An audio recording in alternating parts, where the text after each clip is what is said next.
കർത്താവ് നിങ്ങളോട് കൂടെ, അങ്ങേ ആത്മാവോടും കൂടി. മത്തായിയുടെ വിശുദ്ധ സുവിശേഷത്തിൽ നിന്നുള്ള വായന. കർത്താവേ, അങ്ങേക്ക് മഹത്വം. അക്കാലത്ത് പത്രോസ് യേശുവിൻ്റെ അടുക്കൽ വന്ന് അവനോട് ചോദിച്ചു, കർത്താവേ, എന്നോട് തെറ്റ് ചെയ്യുന്ന എൻ്റെ സഹോദരനോട് ഞാൻ എത്ര പ്രാവശ്യം ക്ഷമിക്കണം? 7 പ്രാവശ്യമോ? യേശു അരുൾ ചെയ്തു, 7 എന്നല്ല 70 പ്രാവശ്യമെന്ന് ഞാൻ നിന്നോട് പറയുന്നു. സ്വർഗരാജ്യം തൻ്റെ സേവകന്മാരുടെ കണക്ക് തീർക്കാൻ ആഗ്രഹിച്ച ഒരു രാജാവിന് സദൃശ്യം. കണക്ക് തീർക്കാൻ ആരംഭിച്ചപ്പോൾ 10,000 താലന്ത് കടപ്പെട്ടിരുന്ന ഒരുവനെ അവർ അവൻ്റെ മുമ്പിൽ കൊണ്ടുവന്നു. അവനത് വീട്ടാൻ നിർവാഹമില്ലായിരുന്നത് കൊണ്ട് അവനെയും ഭാര്യയെയും മക്കളെയും അവൻ്റെ സമസ്ത വസ്തുക്കളെയും വിറ്റ് കടം വീട്ടാൻ യജമാനൻ കൽപ്പിച്ചു. അപ്പോൾ സേവകൻ വീണ് നമസ്കരിച്ചുകൊണ്ട് പറഞ്ഞു, പ്രഭോ, എന്നോട് ക്ഷമിക്കണമേ, ഞാൻ എല്ലാം തന്നു വീട്ടിക്കൊള്ളാം. ആ സേവകൻ്റെ യജമാനൻ മനസ്സലിഞ്ഞ് അവനെ വിട്ടയക്കുകയും കടം ഇളച്ചു കൊടുക്കുകയും ചെയ്തു. അവൻ പുറത്തിറങ്ങിയപ്പോൾ തനിക്ക് 100 ദനാറ നൽകാനുണ്ടായിരുന്ന തൻ്റെ സേവകരിൽ ഒരുവനെ കണ്ടുമുട്ടി. അവൻ്റെ കഴുത്ത് പിടിച്ച് ഞെരിച്ചുകൊണ്ട് അവൻ പറഞ്ഞു, എനിക്ക് തരാനുള്ളത് തന്നു തീർക്കുക. അപ്പോൾ ആ സഹസേവകൻ അവനോട് വീണപേക്ഷിച്ചു, എന്നോട് ക്ഷമിക്കണമേ, ഞാൻ തന്നു വീട്ടിക്കൊള്ളാം. എന്നാൽ അവൻ സമ്മതിച്ചില്ല. കടം വീട്ടുന്നതുവരെ സഹസേവകനെ അവൻ കാരാഗൃഹത്തിലിട്ടു. സംഭവിച്ചതറിഞ്ഞ് മറ്റു സേവകന്മാർ വളരെ സങ്കടപ്പെട്ടു. അവർ ചെന്ന് നടന്നതെല്ലാം യജമാനനെ അറിയിച്ചു. യജമാനൻ അവനെ വിളിച്ചു പറഞ്ഞു, ദുഷ്ടനായ സേവക, നീ എന്നോട് കേണപേക്ഷിച്ചതുകൊണ്ട് നിന്റെ കടമെല്ലാം ഞാൻ ഇളച്ചു തന്നു. ഞാൻ നിന്നോട് കരുണ കാണിച്ചതുപോലെ നീയും നിന്റെ സഹസേവകനോട് കരുണ കാണിക്കേണ്ടതായിരുന്നില്ലേ? യജമാനൻ കോപിച്ച് കടം മുഴുവൻ വീട്ടുന്നത് വരെ അവനെ കാരാഗൃഹ അധികാരികൾക്ക് ഏൽപ്പിച്ചു കൊടുത്തു. നിങ്ങൾ സഹോദരനോട് ഹൃദയപൂർവ്വം ക്ഷമിക്കുന്നില്ലെങ്കിൽ എൻ്റെ സ്വർഗസ്ഥനായ പിതാവ് നിങ്ങളോടും ഇതുപോലെ തന്നെ പ്രവർത്തിക്കും. കർത്താവിൻ്റെ സുവിശേഷം. ക്രിസ്തുവേ, അങ്ങേക്ക് സ്തുതി. വിശ്വമിശിഹായിലേറെ സ്നേഹിക്കപ്പെടുന്ന പ്രിയ മാതാപിതാക്കളെ, സഹോദരി സഹോദരങ്ങളെ, നമ്മൾ വായിച്ചു കേട്ട 2 വചനഭാഗങ്ങളും നമുക്ക് പറഞ്ഞു തരുന്നത് വളരെ പ്രധാനപ്പെട്ട സന്ദേശം.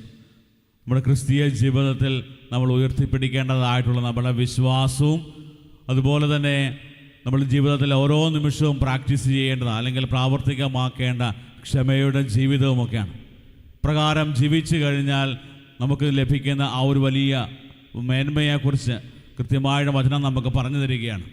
ഒന്നാമത്തെ വായനയിൽ ദാനിയേൽ പ്രവാചകന്റെ പുസ്തകത്തിൽ അസിറിയാസ് വായിക്കുന്നുണ്ട്. അതായത് 3 യുവാക്കന്മാർ അവർ രാജാവിൻ്റെ കൽപ്പനയെ ധിക്കരിച്ചു. കാരണം അവർ പറഞ്ഞ കാര്യം ഇതാണ്, ഞങ്ങൾ ഞങ്ങളുടെ ദൈവത്തെ മാത്രമേ ആരാധിക്കത്തുള്ളൂ, വേറെ ഒരു ശക്തിയുടെയും മുമ്പിൽ മുട്ടുമടക്കുന്നവരല്ല, മറിച്ച് ഞങ്ങളെ പരിപാലിക്കുന്ന ശക്തനായ ഇസ്രായേലിൻ്റെ ദൈവത്തെ മാത്രമേ ഞങ്ങൾ ആരാധിക്കത്തുള്ളൂ.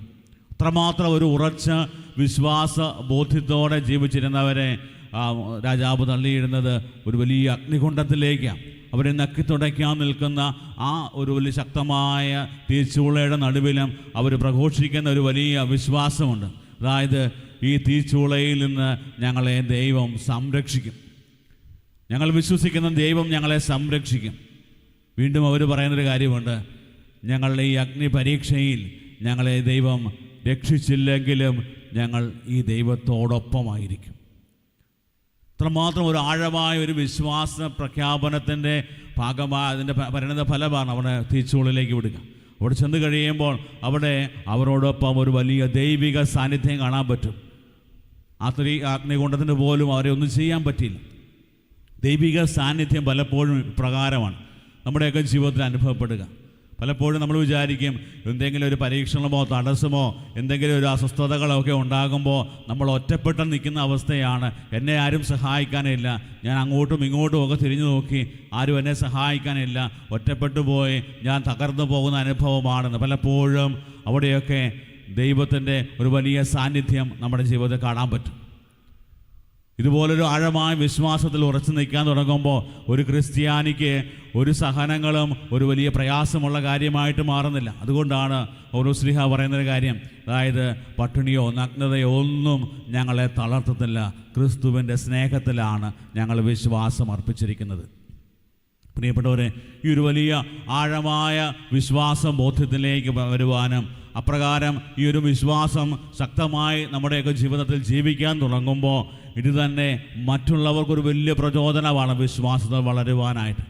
ആദിമസഭയിലും അപ്പസ്തോലന്മാരുടെ ജീവിതങ്ങളുമൊക്കെ ഈ ഒരു വിശ്വാസത്തിൻ്റെ സാക്ഷ്യം അവരുടെ ജീവിതം കൊണ്ട് അവർ കാണിച്ചു കൊടുത്തു കഴിഞ്ഞപ്പോൾ അനേകർക്ക് ക്രിസ്തുവിലേക്ക് കടന്നു വരാനായിട്ട് സാധിച്ചു.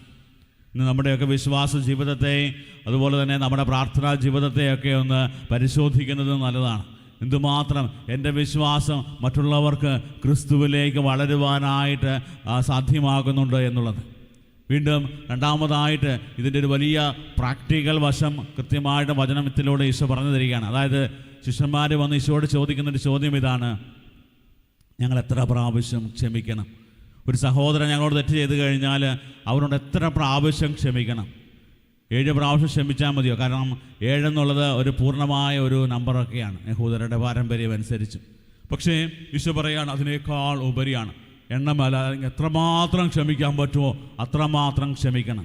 ശിഷ്യന്മാരിത് ചോദിക്കാനുള്ള കാരണം 1 പ്രാവശ്യം ചോദിച്ചു, 2 പ്രാവശ്യം ചോദിച്ചു, 3 പ്രാവശ്യം ചോദിച്ചു, 4ാമത്തെ പ്രാവശ്യം ആകുമ്പോൾ തന്നെ നമ്മൾ ഓട്ടോമാറ്റിക്കലി മടുക്കും. പിന്നെ നമുക്കൊരു അമർഷവും ഈർച്ചയും ഒക്കെ ഉണ്ടാകാൻ സാധ്യതയുണ്ട്, മടുത്തു പോകാൻ സാധ്യതയുണ്ട്.